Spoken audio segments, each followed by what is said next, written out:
નમસ્કાર મિત્રો, આજે આપણે વાત કરવાના છીએ ગામડાના ગોવાળ સાથેની ઘટના પર મિત્રો। મહિનાઓ વીત્યા છે, બ્રાહ્મણે વડોદરાના સાહેબ આગળ જે કહેલું તે સાસુ નીવડ્યું છે। આ પાટણવાડિયા ઠાકરડાઓની પાસેથી શું કામ લઈ શકાય તેની કશી સમજ, યોજના કે ગોઠવણ વગર એણે કેવળ એક જ કામ કર્યું છે કે ગામડે ગામડે એને દન ઉગ્યાથી દન આથમતા સુધી આંટા માર્યા છે। એમને ફળીએ જઈ જઈ બૈરા છોકરાના કુશળ ખબર પૂછ્યા છે। મધ્ય જ્યાં થાય તે ગામડે કોઈ પણ એક ઠાકરડાને આંગણે એણે ગાગરને સીસણીયુંમાં અંગી લઈ કૂવે સ્નાન કરેલ છે। ગાગર ભરી લાવીને એ ઘરની નાની કે મોટી સ્વચ્છ કે ગંધારી ઓસરીએ મંગાળો માંડેલ છે। બે મુઠ્ઠી ખીચડી માંગી લઈ મંગાળે રાંધેલ છે। હળદર વગર ફક્ત મીઠું નાખીને ખાધેલ છે। એને લોટો પાણી પીધું છે। વળતા દિવસના મધ્ય સુધીની નિરાત કરી લીધેલ છે। પછી સાલવા માંડેલ છે। જે કોઈ ગમે રાત પડે તે ગામડાના પાટણિયાળાના વાસમાં કોઈ પણ એક આંગણે રાત ગાળેલ છે। ગોદડું ખાટલો મળે તો ઠીક છે, નીકર પૃથ્વી માતાના ખોળે ઘસઘસાટ ઊંઘી લીધું છે। ખેતરમાં રાત પડે તો ખેતરની કોવળના ઢગલામાં શિયાળાની રાતો કાઢેલ છે। સૂતા યજમાનોને જગાડ્યા નથી, ઉપદેશ કોઈને આપ્યો નથી, આપ્યો છે કેવળ પ્રેમ ને પ્રેમ, માંગી છે કેવળ મનની માયા, હાજરીઓ કાઢવા વિનવણીઓ કરી છે।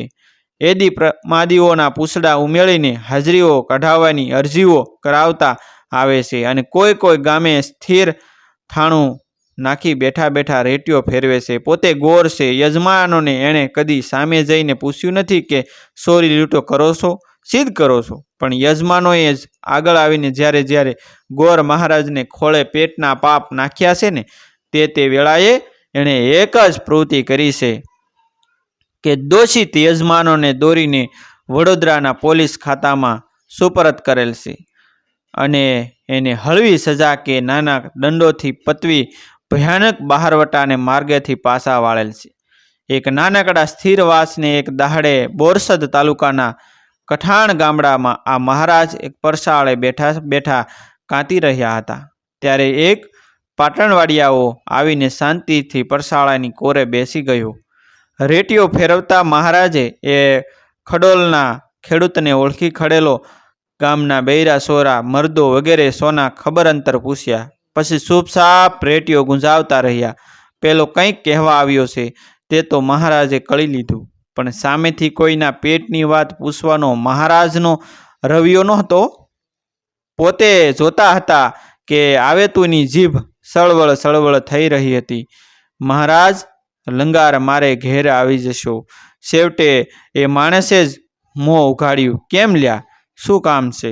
મહારાજે બીજી પૂણી સાંધતે સાંધતે પૂછ્યું, જરા તમારું કામ પડ્યું છે। મારો સાળો પેલો ખોડિયો છે ના, એને માથે લંગાર સાંધું પડ્યું છે। હિંડો માથે લંગાર સાંધું લોકના રોગ પારખું મહારાજ સમજી ગયા। એણે પૂછ્યું, કયો ખોડિયો? કાવીઠાવાળો? વારું જા, આજે તો નહીં આવું, 2 દાડા પછી આવીશ।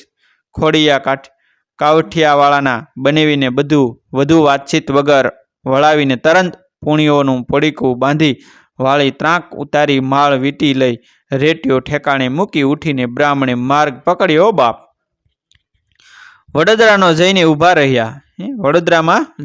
રહ્યા પોલીસના વડા પાસે। મહારાજને હંમેશા એમની પ્રવૃત્તિમાં મદદ આપનાર એ મરાઠા હતા। તેમને પોતે ખોડિયા કાવઠિયાવાળાની વાત કરી। ખોડિયાએ 1-2 સોરી લૂંટાઓમાં ભાગ લીધો છે એ પોતે જાણતા હતા, છતાં એણે સાહેબને સમજાવ્યા કે જો ખોડિયાને તમે બસાવી શકો તેમ હો તો હું એને રજૂ કરું। ના ના ના, સારું સાહેબ જરા જુદા તોરમાં આવીને બોલી ઉઠ્યા, કહેજો એને કે પેટ ભરીને લૂંટ કરે। આ રહી મારી બંદૂક ને ગોળી, એમ કહી એણે મેજ પર પડેલી પોતાની રિવોલ્વર પર હાથ મૂક્યો।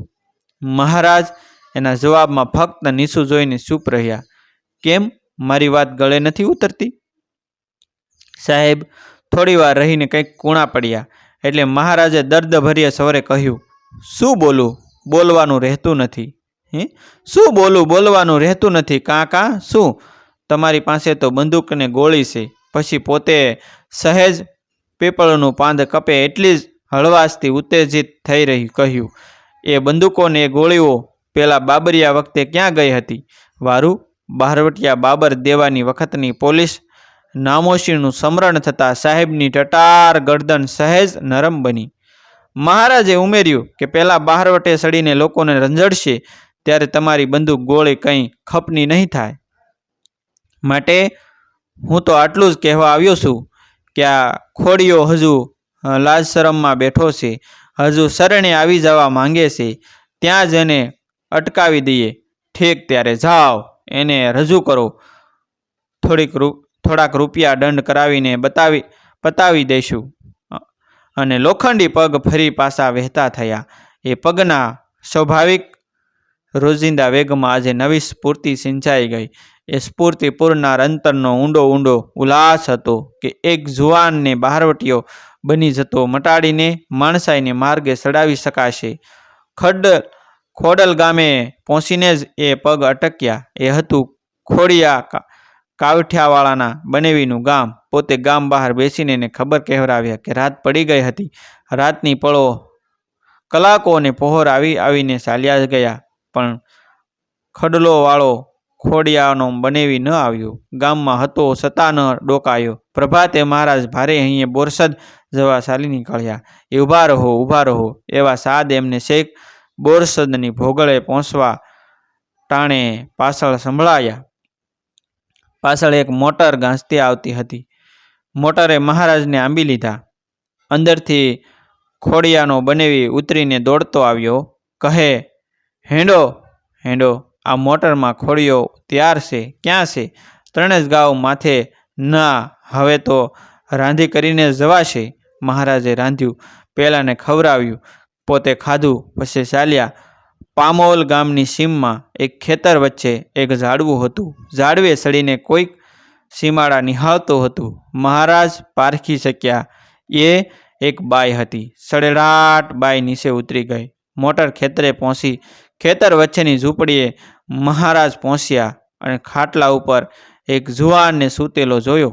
માથે રાતું ફાળ્યું ઓઢી ગયેલો. પાસે પેલી જુવાન ઓરત ઊભી હતી. જેની નજરવાળાને દેખાઈ આવે કે આ ઓરતે જ ખોડિયાને ખોટો સુવડાવી દીધો છે. કાં ખોડસંગ ઠાકોર? મહારાજે ભર નિંદ્રામાંથી જાગવાનો ડોળ કરતા ખોડિયાને નરમ ટોણો માર્યો. આખરે તમારો ભેટો થયો ખરો? બોલો, હવે શું કરવું છે? બાપજી, તમે કહે તે ઓડિયાવળે માથે લાલઘૂમ આંખો ઘુમાવતા લૂંટારાએ જવાબ વાળ્યો. કહું છું કે રજૂ થઈ જા, થોડો દંડ થશે, ભરીશ ને? હોવે તો હેન્ડ. પણ ખોડિયાની નજર અને પેલી બાઈની નજર, સારેય નજરો મળી ગઈ હતી. એક જ પલની દ્રષ્ટિ મેળાપે ખોડિયાનો જીવન પંથ ફેરવી નાખ્યો. એ રખાતની બે મોહક આંખોએ ખોડિયાના મન પ્રાણ અને ખોળિયા ફરતો એક કાળમીંઢ કિલ્લો છણી લીધો હતો. એણે જવાબ વાળ્યો કે આજ તો નહીં, કાલે આવીશ, કાવીઠે હાજર રહીશ. ભલે, કાલે સવારે કાવીઠા ગામની ભાગોળને ઓટે હું વાટ જોતો બેસીશ. એવો વદાડ કરીને મહારાજે વિદાય લીધી. કેમ અહીં બેઠા છો બાપુજી? વાટ છે એક જણની. કાવીઠા ગામની ભાગોળે પેટલાદને રસ્તે એક ઓટા પર બેઠેલા મહારાજને વહેલા પ્રભાતે સીમમાં જતા લોકો પગે લાગીને પૂછતા જાય છે, કેમ અહીં બેઠા છો? કેમ અહીં બેઠા છો? પ્રત્યેકને દુબળું મોં સમકતી આંખે અને મલકાતે મોંએ જવાબ વાળે છે કે વાટ છે એક જણની. મધ્ય થયો. સીમમાંથી લોકો પાછા વળ્યા. તેમણે મહારાજને ત્યાં ને ત્યાં બેઠેલા દીઠા. પ્રત્યેક જણ પૂછતું ગયું કે ફરી પાછા કાં બેઠા? જવાબ મળ્યો, ના, સવારનો જ બેઠેલો છું. હજુ શું કોઈની રાહ છે? ડોકું હલાવીને મહારાજે પોતાની શરમ અને ગાલીન છુપાવી, પણ પછી તો પોતે ઉઠ્યા. કોઈ ચોરની જેમ ગામમાં ગયા. ખોડિયો રહેતો હતો તે મોહલ્લામાં બેઠા. પૂછી શકે એવા કોઈ માણસ મળ્યા નહીં. કોઈક મળે તેને પૂછે છે કે પેલો ખોડિયો કંઈ રહે છે, તો તેનો જવાબ વાળ્યા વગર જ માણસ પસાર થાય. એકાદ બે બૈરાને પૂછ્યું, ખોડિયો કંઈ ગયો છે? જોઈ આવો, પૂછી લ્યો, અમારે સી પડી છે. એવા જવાબ મહારાજે આજે પ્રથમવાર સાંભળ્યા. સમજાયું કે ખોડિયાના નામ માત્રથી પણ આ ગરીબ લોકો શેટા નાસી રહેલ છે. ખોડિયાના પાપોના પડછાયામાં આવી જવાની પ્રત્યેકની ઊંડી ફાળ છે. કોઈ કહેતું નથી કે બેસો, કોઈ પૂછતું નથી કે ક્યાંથી આવો છો, તરસ્યા છો કે ભૂખ્યા છો. લોકારણ્ય સુનકાર છે, જનપદની જોત ઠરી ગઈ છે, મસાણની શાંતિ છે. ફળીમાં એક ખાટલો પડેલો તે ઢાળીને મહારાજ તો બેઠા. એવામાં એક પાટણવાળીઓ મરદ નીકળ્યો. એણે પૂછ્યું, અરે મહારાજ છે, શેમ ગોદડું નથી પાથર્યું? હું ગોદડું ભેગું નથી લાવ્યો ભાઈ. મહારાજથી જરી દાજમાં કહેવાઈ ગયું. ક્યાં છે પેલો ખોડિયો? એ તો ખબર નથી મહારાજ. વારું કહેજે એને કે હું આવ્યો હતો. બસ એટલું જ પોતાનાથી કહી શકાયું. આપદા તો મોટી હતી, પણ એ તો અંદર છુપાવવાની હતી. ગોવાળ જાણે એક ધણસૂટા પ્રિય ઢોરને શોધતો હતો. એ ઢોર હરાયું ઢોર થઈ ગયું હતું. એને વાઘ વરુ ક્યાંક ફાડી ખાશે તો? ગોવાળની બીક સાસી પડી. થોડા દહાડામાં જ એને ખબર પડી કે ખોડિયાને તો એક ભરાડી પાટીદાર ભેટ્યો અને એને ભંભેર્યો હતો કે ધોળી ટોપીવાળાનો વિશ્વાસ કરીશ નહીં. ધોળી ટોપીવાળાનો વિશ્વાસ કરીશ નહીં. તે કરતાં તો સાલ સાહેબને કને હું તને માફી સલાવું. સાહેબે પોલીસના ઉછલા અધિકારી હતા. તેણે ખોડિયાને લઈ આવનારે પાટીદારને 18 રૂપિયાનો ફેટો બંધાવ્યો હતો અને ખોડિયાને નાહપા ગામના એક લૂંટારાને પકડી આપવાની કામગીરીમાં રોકી લઈને મોટા સરપાવની લાલચ આપી હતી. પોલીસે પાંખમાં ઘાલેલ ખોડિયો ફરી પાછો લૂંટે ચડ્યો હતો. એને રક્ષણ મળ્યું હતું. મિત્રો, આ વાર્તા જે છે એ માણસાઈના દીવા અને ઝવેરચંદ મેઘાણી લેખિત પુસ્તકમાંથી લેવામાં આવી છે. મિત્રો, આવા જ નવા જીવન ઉપયોગી, જીવનમાં કંઈક નવું શીખવા મળે, સત્ય ઘટનાઓ વિશે જાણવા મળે, શૂરવીરતાની ઐતિહાસિક વાતો વિશે શીખવા મળે, જાણવા મળે, હાલની ઘટનાઓ વિશે શીખવા મળે તેવા વિડીયો જોવા માટે અમારી ચેનલ સાથે બન્યા રહેજો. અને તમને મિત્રો વિડીયો પસંદ આવે તો તમારા અન્ય સગા સંબંધી મિત્રો સાથે વિડીયોને શેર પણ કરી દેજો અને અમારી ચેનલને તમે સબસ્ક્રાઈબ કરી દેજો, જેથી કરી અમારા આવનારા વિડીયો આપને જલ્દી મળી જાય. થેન્ક યુ મિત્રો. મળશું આપણે એક નવા વિડીયો સાથે, એક નવી સ્ટોરી સાથે. ત્યાં સુધી આપ સૌ બન્યા રહેજો અમારી ચેનલની સાથે. થેન્ક યુ મિત્રો. ફરી વખત આપણે એક નવી જ વાર્તા સાથે મળવાના છીએ, આનાથી જોરદાર વાર્તા સાથે.